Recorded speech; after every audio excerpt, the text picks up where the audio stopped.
Ito ang itsura ng ilalim ng expressway noon.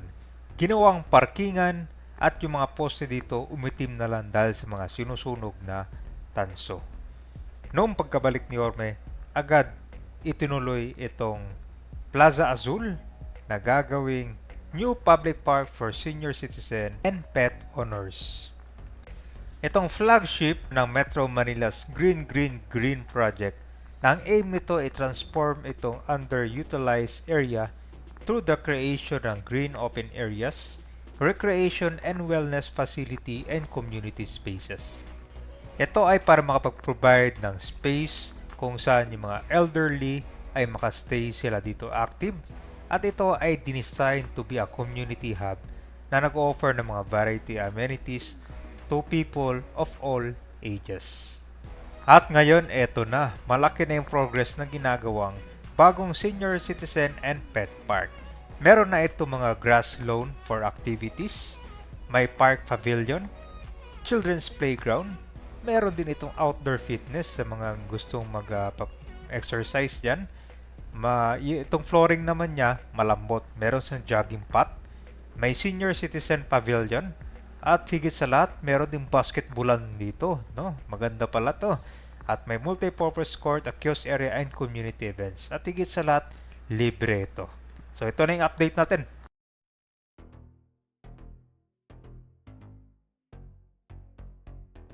Itong senior citizen park, malaki ng progress. Yung gitna niya, meron ng garden doon. At talaga namang marami natuwa nito nung huling update natin, no?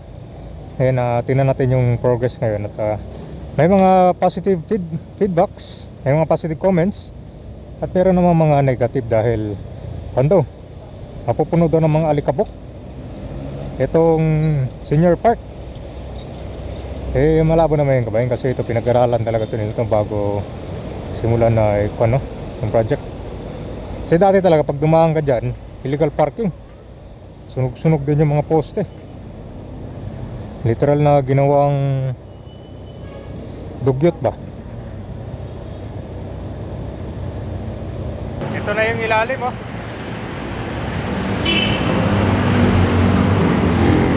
Ginagawa na rin yung flooring dito.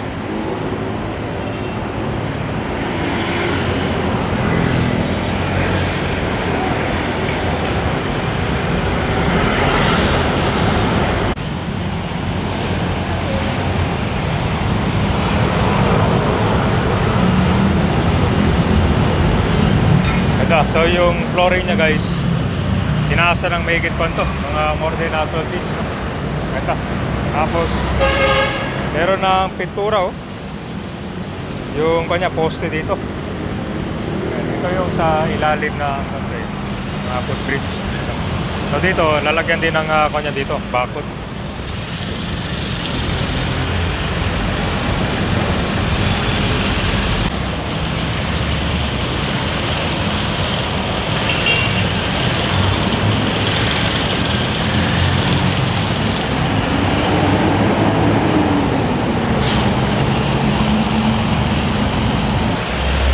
Yung pipinturahan sir, hanggang dyan lang. Yung may puti, hindi na yung kasama taas. Parang kalati lang. San Miguel na yan eh. San Miguel na yung taas. Oo, ano yan pala yan. Gawa na San Miguel yan. Saan mo ba yan? Ito sir, lalagyan ito ng bakod na may metal fence na. Ayun. Kailan, mukhang matatapos ito August. Sa August to, July. Yung mga sabi ni Orme dito eh, mga July doon, no? Babala ka doon Maynila din. Ha? Maynila doon nakabala. May ginagawa yung Manila dyan. Yung parang sa tubig yata, no? Ang tubig ko dati eh. Ito yung paghahanda guys, no? Nililinis mo na itong poste para sa kanyan.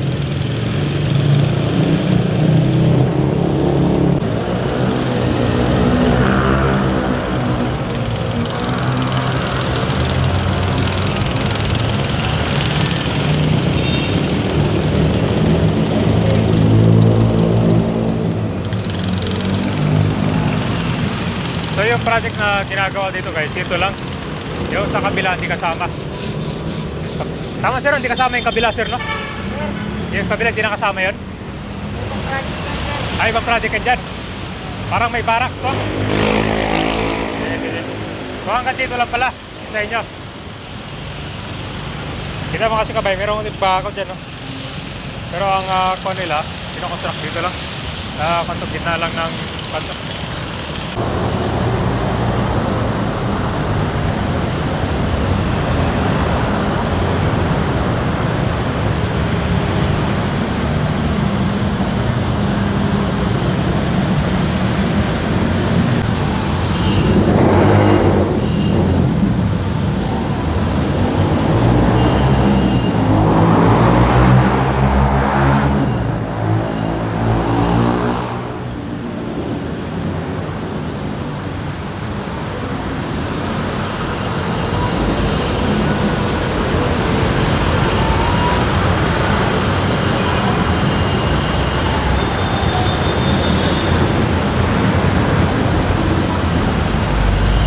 Ito na yung pinaka-flooring niya kabay, no?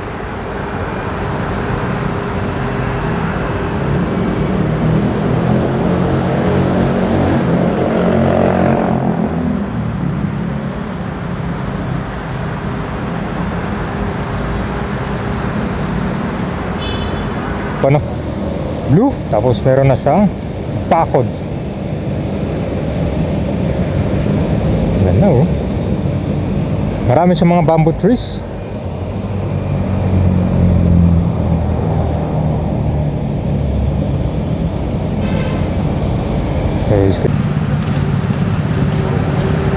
Pinunturaan tong concert, monumento sir, no? Hindi po, nilinis lang. Ano yung list lang? Tansong po sa kagaya. Ito pala yung... Pero buo pa yan sir, hindi siya nabiyak. Hindi po, ayan Kasi po. tinitira ng mga kanyan, di ba? Dati. Ayan. Ay sinusunog nila, no? Ano po yan? Tansong.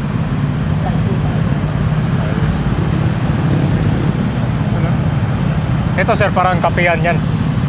Hindi po, parang opisina po ata yan. Ano yung senior office park.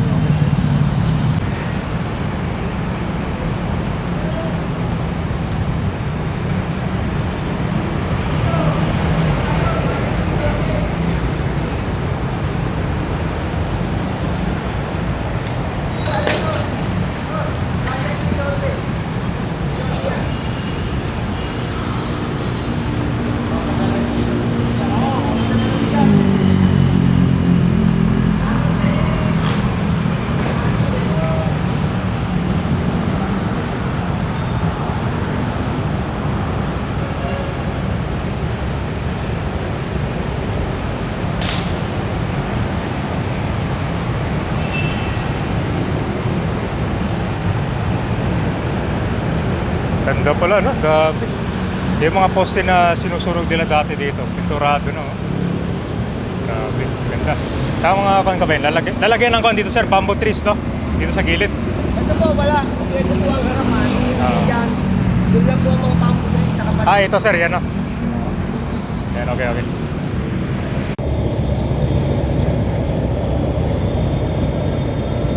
Dito, ginagawa na rin pala, oh. Kasama pala to sa develop guys, oh. Inayos na nila yung tiles yan, tapos tataasan na rin. Ganda, oh.